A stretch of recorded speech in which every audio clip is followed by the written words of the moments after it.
What's going on, everyone? Welcome to the Elevating Your Potential podcast, where we enlighten middle school and high school student athletes about the realities of college sports. At me, I want you to know that you can do whatever it is that you want to do. You have to go to college to be successful? No, you don't. But there are several things that you learn throughout the collegiate experience. A student athlete who's aspiring to play in college, what can they do to put themselves in the best light for college coaches, both on and off the field? On the field, more than anything, man, is the intangibles, the things that nobody can things that nobody can touch, things that can't change, which is going to be your attitude, the way you're perceived, and the way you carry yourself. We develop what we say 3D men, which is, physically prepared, mentally engaged, and spiritually led. What do you actually do?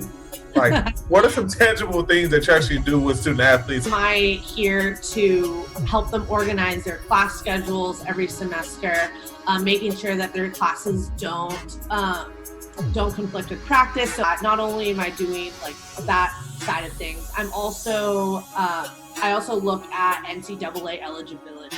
So making sure that student athletes are meeting those different milestones for the NCAA in order to be eligible to participate in the next season. The most powerful moments I've ever experienced in the classroom have always centers around this one thing when I see a student that has courage. They take a risk.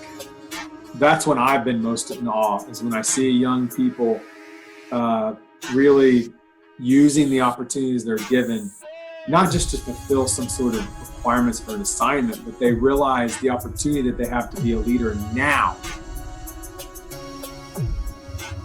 What would you tell maybe those coaches, parents, or even roommates or friends of people who think that a student athlete is using the mental health as an excuse for like bad performance or not wanting to push themselves? My hope would be that if somebody tore their ACL, we wouldn't think twice about saying, oh, that person is weak. It's the same thing if significant mental illness is present. It's the same thing. So when it comes to kind of the athletic performance space and athletes, how they eat impacts a lot of things about them. Obviously, as an athlete, there's a lot higher demands on their body, on their muscles, on their body. And so they need different things than your non-active individuals. You have a successful career, but I think because it's so inherent that everyone will do it, we just kind of assume, oh, everyone knows how to do it, right? Like everyone has a job, so we'll figure it out. And so I think people just overlook it for that reason. Like I'll figure it out when I get there, and they don't think about career development as a process, right? It's not something that happens overnight, or you just apply to a job and snap your fingers and you have it. And so people forget the fact that there's so many steps. I think that the power of words goes beyond just simply just getting a good grade. Communication, whether it's spoken or whether it's written down, can create constitutions. It can send people to war.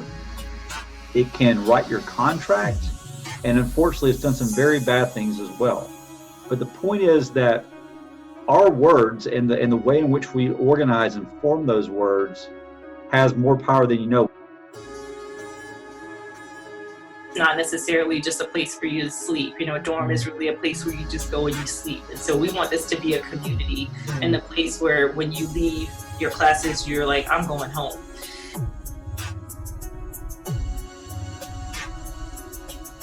As a student athlete, you are automatically a leader. You're a leader on campus. And I don't care if you're an 18-year-old first-year student, which that's typically how you come to college, or even transferring in from a JUCO. But people are looking up to you. Leaders take risks. You got to take risks. And with risks comes confidence. Every leader has confidence in what they do. He who has conquered doubt and fear has conquered failure. So I think that if you can't fail if you're not scared.